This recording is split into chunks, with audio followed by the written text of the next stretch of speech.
belajar sesuai dengan tahap usianya. Piaget dan Lev Vygotsky membantu kita memahami bagaimana anak berkembang dalam berpikir, berbahasa, dan berinteraksi dengan lingkungannya. Video ini membantu kita untuk belajar memahami bagaimana perkembangan anak, mulai dari bagaimana mereka membangun pengetahuan sendiri hingga bagaimana lingkungan sosial membentuk cara berpikir mereka.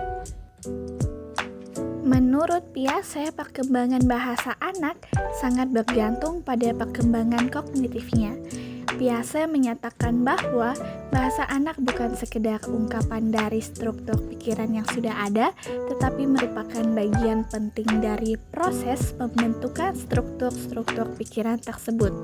Artinya, anak belajar memahami dunia melalui pengalaman berpikir, kemudian mengekspresikannya lewat bahasa. Bahasa berkembang setelah kemampuan berpikir terbentuk, dan pertumbuhan bahasa mencerminkan kemajuan intelektual anak. Piaget percaya bahwa anak perlu mengembangkan struktur kognitif terlebih dahulu sebelum dapat memperoleh bahasa. Keterampilan berpikir seperti ini dapat memahami konsep, memecahkan masalah, dan mengingat menjadi dasar bagi perkembangan bahasa. Menurut Lev Vygotsky, perkembangan bahasa anak sangat dipengaruhi oleh interaksi sosial dan lingkungan. Vygotsky berpendapat bahwa bahasa bukan hanya hasil dari berpikir, tetapi justru alat utama untuk membentuk dan mengembangkan cara berpikir anak. Dengan kata lain, anak belajar berpikir melalui bahasa yang ia peroleh dari orang-orang sekitarnya, seperti orang tua, guru, dan teman. Bagi Vygotsky, bahasa dan berpikir berkembang secara bersamaan melalui interaksi sosial. Oleh karena itu, bimbingan orang dewasa dan lingkungan sangat penting dalam perkembangan bahasa dan kognitif anak. Vygotsky menekankan bahwa interaksi sosial melalui bahasa membantu anak belajar berpikir secara mandiri, bukan hanya alat komunikasi tetapi juga alat untuk mengembangkan cara berpikir. Menurut Jean Piaget, bahasa anak berkembang setelah kemampuan berpikirnya matang.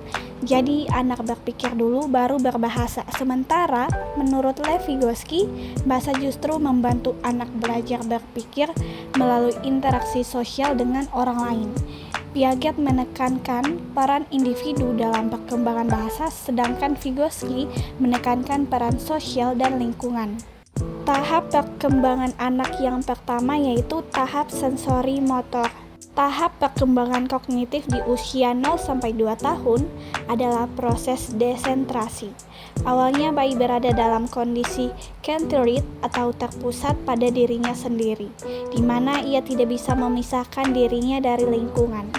Melalui desentrasi, bayi perlahan mulai melepaskan diri dan menyadari keberadaan lingkungan di luar dirinya. Bayi mulai bergerak dari tindakan refleksif yang bersifat instintif sejak lahir melalui permulaan pemikiran simbolis, pembentukan pemahaman dasar tentang dunia yang terjadi melalui koordinasi aktif antara pengalaman-pengalaman sensoris yang ia rasakan dengan berbagai tindakan fisik yang ia lakukan. Setelah tahap sensori motor selesai, pemikiran anak akan mulai memiliki kemampuan untuk merespon percakapan verbal orang dewasa. Yang kedua, tahap pra-operasional. Fase perkembangan kemampuan kognitif ini terjadi pada rentang usia 2-7 tahun. Pada tahap ini, anak mulai mempresentasikan dunia dengan kata-kata dan gambar-gambar. Kata-kata dan gambar-gambar ini menunjukkan adanya peningkatan pemikiran simbolis dan melampaui hubungan informasi inderawi dan tindakan fisik. Cara berpikir anak pada tingkat ini bersifat tidak sistematis, tidak konsisten, dan tidak logis. Hal ini ditandai dengan ciri-ciri sebagai berikut. Ciri-ciri yang pertama yaitu transduktif reasoning, yaitu cara berpikir yang bukan induktif atau deduktif, tetapi tidak logis. Transduktif reasoning adalah cara berpikir anak yang menghubungkan satu peristiwa dengan peristiwa lain tanpa dasar logika yang jelas. Jadi, transduktif menunjukkan proses berpikir anak yang masih terbatas. Yang kedua, ketidakjelasan hubungan sebab akibat, yaitu anak mengenal hubungan sebab akibat. Jadi, sebab akibat tidak logis berarti anak membuat hubungan antara dua hal berdasarkan pengamatan atau kebetulan, bukan karena hubungan nyata atau logika yang benar. Contohnya, anak melihat setiap membawa payung bahwa turun hujan. Jadi, ia berpikir dia membawa payung, kemudian hujan turun karena dia. Yang ketiga, animisme, yaitu anak menganggap bahwa semua benda itu hidup seperti dirinya. Yang keempat, artificialis, yaitu kepercayaan bahwa segala sesuatu di lingkungan itu mempunyai jiwa seperti manusia. Yang kelima, perpetually bound, yaitu anak menilai sesuatu berdasarkan apa yang dilihat atau didengar. Yang keenam, mental experience, yaitu anak mencoba melakukan sesuatu untuk menemukan jawaban dari persoalan yang dihadapinya. Kedelapan, concentration, yaitu anak memusatkan perhatian kepada sesuatu ciri yang paling menarik dan mengabaikan ciri yang lainnya. Yang ke-10, egosentrisme, yaitu anak melihat dunia lingkungannya menurut kehendak dirinya. Jadi, anak belum dapat berpikir melalui sudut pandang orang lain. Yang ketiga, tahap operasi konkret. Tahap operasi konkret menurut Jean Piaget adalah tahap perkembangan kognitif yang terjadi pada anak usia 7-11 tahun. Pada tahap ini, anak sudah mulai mampu berpikir logis, tetapi hanya pada hal-hal yang bersifat konkret, yaitu nyata, dapat dilihat, disentuh, atau dialami secara langsung. Tahap operasi konkret 7-11 tahun. Tahap operasi ini adalah fase di mana anak mulai dapat berpikir logis tetapi hanya terhadap objek atau peristiwa yang bersifat nyata atau konkret. Anak belum mampu memahami hal-hal yang bersifat abstrak atau hipotesis. Yang pertama, berpikir logis terhadap benda konkret. Anak mulai bisa menalar sebab akibat secara logis jika hal itu bisa dilihat atau dialami secara langsung. Yang kedua, konservasi. Anak memahami bahwa jumlah massa atau volume suatu benda tetap sama meskipun bentuk atau tampilannya berubah. Yang ketiga, desentrasi. Anak dapat mempertimbangkan lebih dari satu aspek dalam suatu situasi, tidak terpaku pada satu ciri saja. Yang keempat, klasifikasi.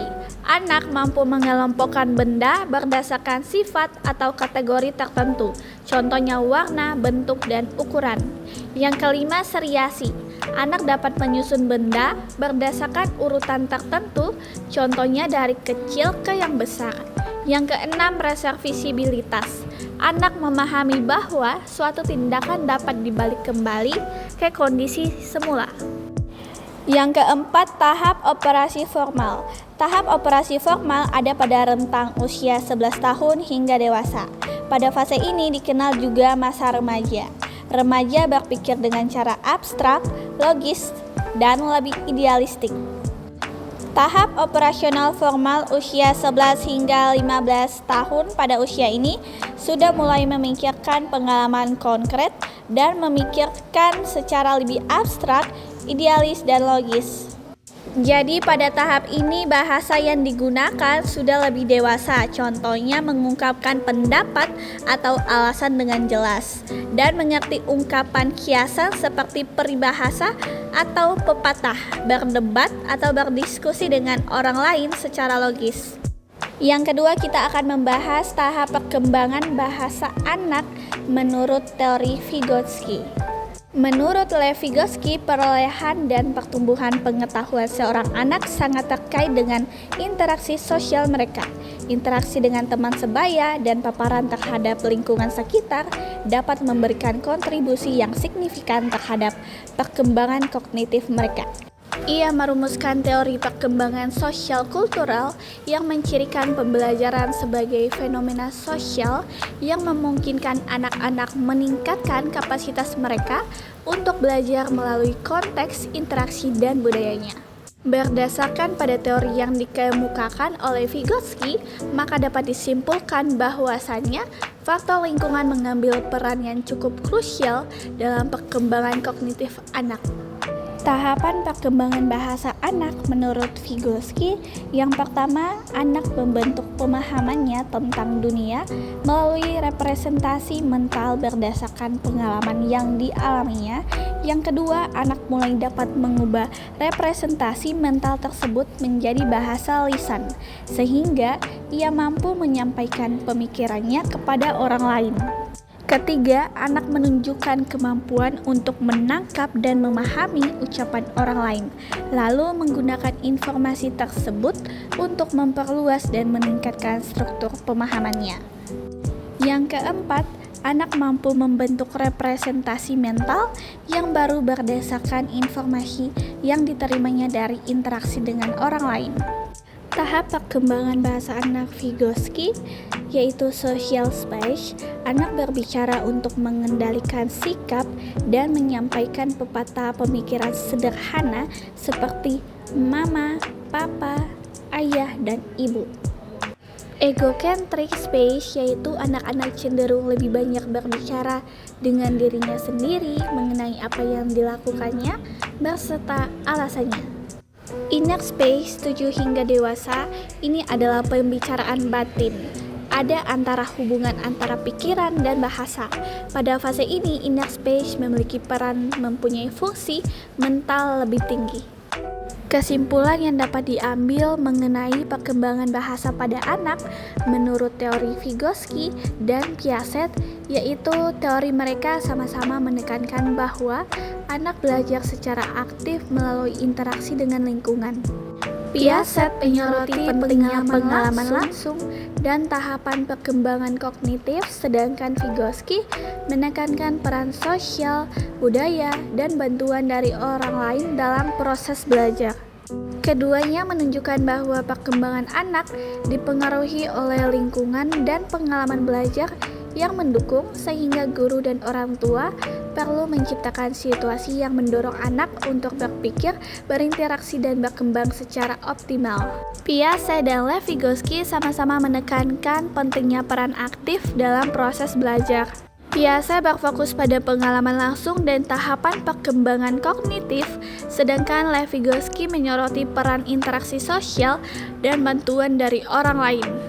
Dalam mengembangkan potensi anak, keduanya memberikan pemahaman bahwa perkembangan anak akan optimal jika didukung pada lingkungan belajar yang interaktif, kontekstual, dan sesuai dengan tahap perkembangannya.